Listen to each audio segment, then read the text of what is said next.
Sometimes after you walk away from a project and come back, you realize where your mistakes were.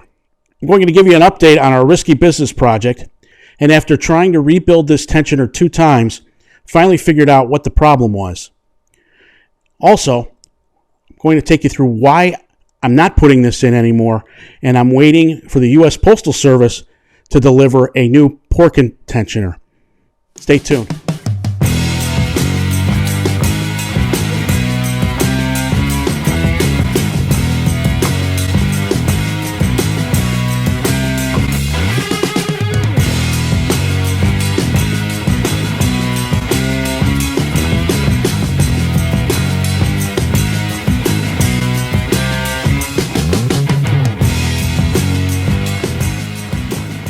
Well, I'm long overdue for an update on what's going on with the risky business, the Project 928 behind me. I had hoped to get this running by Thanksgiving. That turned out to be a pipe dream that I'll describe today. And also, I'm hoping that I have a chance at getting this running by Christmas, but it's looking more realistically like New Year's. The biggest frustration I've had with this car since getting it is parts availability and being able to get parts in a timely manner. It's just been a comedy of errors several different times. And that's been the case since Thanksgiving. Let me take you through the timeline I've had to deal with. If you've been following along, Nick and I picked up the car in mid-October. And during that week after, I ordered all of the parts needed for major service to the tune of about $4,000 between belts, spark plugs, new distributor caps, and of course the timing belt upgrade set. I've covered it elsewhere, but lo and behold, it took until from the middle of October until the week of about November 9th to get everything in. We set out to start working on the car on November 17th. So during those that 2-day period, we rebuilt the oil pump, installed it, and installed the new water pump. You can watch the other videos on the trials and tribulations of that and what we learned, and I highly recommend it so you don't do some of the things we did. The Wednesday before Thanksgiving, we started rebuilding the tensioner and with the hope of getting the timing belt on, and we still had a shot at getting the car running it in time for Thanksgiving. The way we had it laid out just wasn't working right. I'll take you through what went wrong and what we learned, but I had to order 3 parts at that point. Another seal for the tensioner, the clamp to hold the seal on, and then the bolt that holds the idler, one of the idler pulleys, the special bolt that actually threads through the water pump. Ordered those on the 25th. 2 of the 3 parts came in the following week, around the 3rd of November. Except for one, the little clamp. The silly little clamp that is a once and done. For some reason, the dealership lost it. It was lost in transit. They were billed for it, couldn't find it. They ended up reordering it and express ordered it, and I got it on Monday the 10th. Nick and I set out on Tuesday the 11th to go ahead and start rebuilding the tensioner and hopefully getting the car running that week. We put everything back together the way we thought it should go, and it still would not work. We even had the timing belt on at one point, and we just could not get the tensioner to work. I finally decided to, and I'll walk you through why. We were basically at wit's end, didn't know what was going on because the parts just weren't fitting, and we couldn't get the timing belt to get on the system. So when I first started researching the car, I had heard something about a major upgrade that eliminates the thing called a Porken Tensioner, and I'll take you through that. I decided to call them, and Roger at 928S was very helpful, talked us through why I should buy a Porken Tensioner, because it's about a $400 upgrade. So ordered that, and it was supposed to be here. I ordered that on Tuesday the 8th, and with he sent a priority mail. I got the invoice and everything. It was supposed to be here Friday, November 11th. It's now Sunday the 20th. I still don't have the part. It's not the fault of neither Roger nor his company, 928s, or us. As far as I can tell, part went out the day he said. Everything's out there. The U.S. Postal Service tracing, at one point, it allegedly went to South Carolina, then back to Texas, where that company's located. And then most recently on the 12th, notified me that it's in Edison, New Jersey, and I haven't been able to get an update since. I filed a complaint with the U.S. Postal Service. If you're following the news at all, the combination of COVID, Christmas is inundating them, and they're claiming they're in gridlock right now. So as far as I know, that part is stuck somewhere in a truck about 30 miles from where I'm sitting right now. I did reach out to Roger. We could order another part. I'd have to pay for it. And then once I got 2 parts in, I could send one back. I elected not to do that. It just potentially meant with Christmas going on and all the delays, it just meant I would have $800 sitting out there and no parts in my hand. So I'm kind of at the mercy of the U.S. Postal Service while I wait for this damn part. But then this morning, as I was getting ready to tell the story of where we're at, let me take you through what's going on. So this is the tensioner. On here, this mounts on the front of the engine. This is where the air pump goes. Roughly, this system mounts like this. And as the timing belt goes around this is a hydraulic system that Porsche engineers in their infinite wisdom came up with that keeps a constant tension on the belt. Now, the original design has its flaws. It's only as good as you still have to tension the belt. When we go to put this belt on, if we were to use this system, we would have to tension the belt. There's a special tool to do that. And then 2,000 miles later, we would have to retension the belt again. So between that and this seal having a tendency to leak, plus on the back side, there's a gasket on this vintage. And I wasn't crazy about putting this ball back together, but let me take you through the rebuild. And one of the key things that happened here. I'll come back to the surprise here in a minute. All right?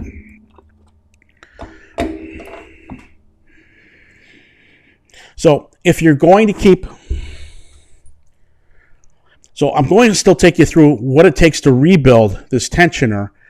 If you're going to go that route rather than the Porken Tensionser, I think it's still good documentation for people, and particularly on the 32 valve engine. All right. So first thing is the tensioner arm. I'm taking the old wheel off. So as you can imagine, it's a press fit in there with the bolt, and had to heat it up a little bit, and used a little bit of heat here.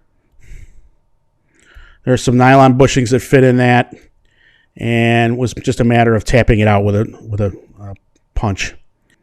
There you go. Came out. So this arm was very dirty. I cleaned it up with the parts washer. I used some P21 soap on it to clean it up a little bit more. Okay, moving on. You see all the parts. I've got it laid out, the tools I'll need to rebuild this, and I'll zoom in here. So there's the case. I'm backing out what's the adjusting nut that really sets the tension on this thing. So you see the arm up above, and just to the right of it, you see the bellows that fits on the front of this with a metal insert. I'm going to talk you through what's wrong there. This piece here is the arm that we just cleaned. Just to the right of that is the bellows. Now you see a little metal insert in that, and I will tell you what, I'll go into in a moment why that's incorrectly oriented. Just down below from that is the disc pack that it really serves as the mechanism inside the tensioner that you need to keep oriented right in order to ensure that the tension is on the system. Just below that is the old clamp, and up above is in the bag is a new clamp, and just to the left of that is the O-ring that fits in all this contraption. Taking that clutch pack, and I cleaned it up a little bit. The main thing I wanted to do was ensure that the old gear oil was taken off of it. Now, the biggest thing here is you have to make sure you have the clutch. Those discs are flipped a certain way, and you need to make sure that when you put them back together, they're in the correct orientation. If you don't do that, the overall length of that disc pack is incorrect, and you won't have the right tension. Putting the clutch pack in, I've got to put the disc packs together. So it's a matter of making sure those are in the correct orientation, the discs. Here's where things are going wrong, because You'll notice that I have this little button out. Let me take you through what we did wrong.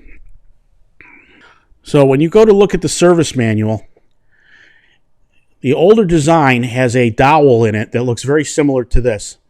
And without me, at some point when I took this apart, I did not recognize the orientation of the parts. And I was relying on the service manual, which is very incomplete for the amount of money you spend on this service manual, as well as another source online on an earlier car.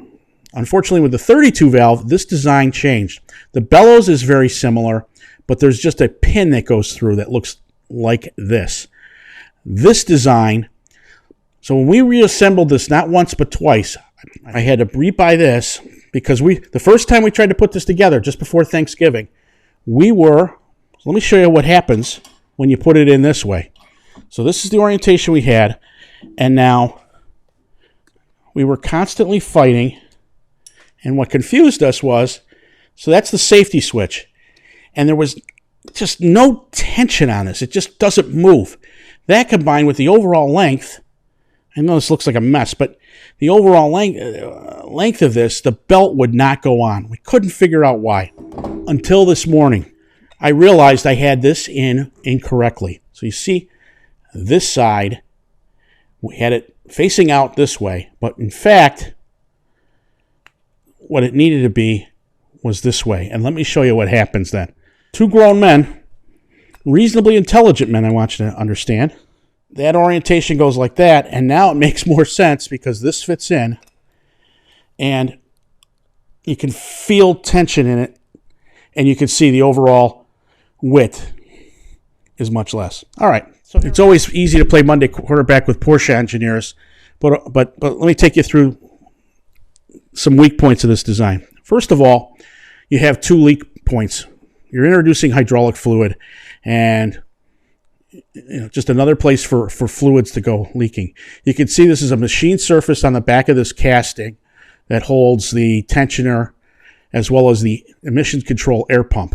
All right, so this gasket mounts here and holds the hydraulic fluid. There's not a lot that goes in here, but that's a potential leak point if that gasket fails. And if you start losing hydraulic fluid in this, you'll lose tension on the timing belt. The other place is this damn bellows, and there's a clamp that goes around this, a one-use clamp, and a narrow one, so a screw one would be difficult to source. All right, so there's that. The other thing is, because you're relying, and this is how you tension, basically there's a lock nut here and this, and as you use that special tensioner tool, when that tool provides the correct deflection on the thing, you keep tightening this until you have the correct tension on the belt. The fundamental flaw with this system is, as the belt ages and stretches, it's not able to compensate for that. You have to come back in, take a fair amount of components off the engine to get to the access and be able to tension this properly. When we couldn't figure it out, in the back of my mind, this Porken Tensioner. Let me explain to you the Porken Tensioner. A gentleman by the name of Porken, I guess, developed an alternative.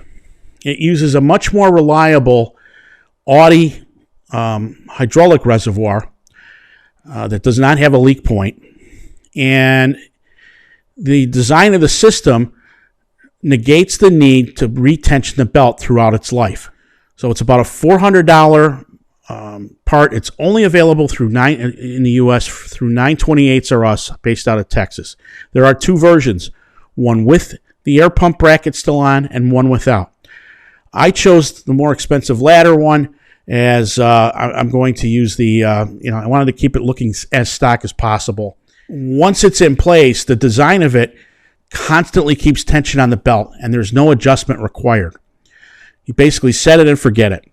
And that's true. There's no need of tension 2,000 miles later. So basically every 5 years when you're supposed to replace the belts on these, now you just basically replace the belt and you've got the tensioner in place. It's a nice upgrade. And I chose the upgrade with the air pump kit, I believe. You can get a bracket without and the more expensive one with. It's about a $450 upgrade, so it's not unsubstantial.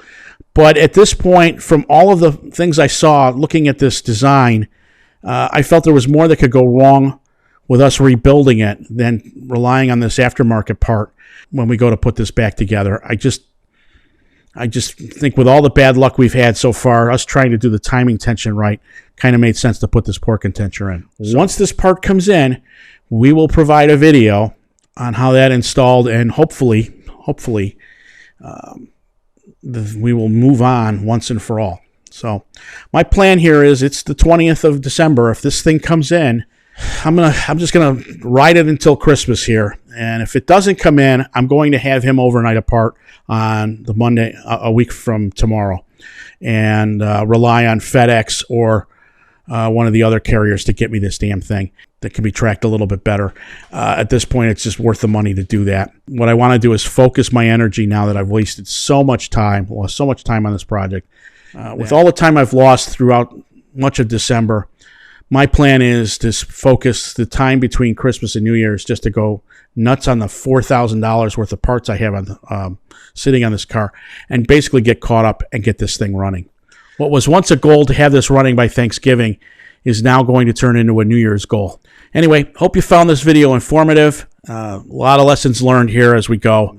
Just remember, if you've got one of these newer 32 valve engines, that's the orientation of the tensioner if you decide to reuse it. Thanks for watching.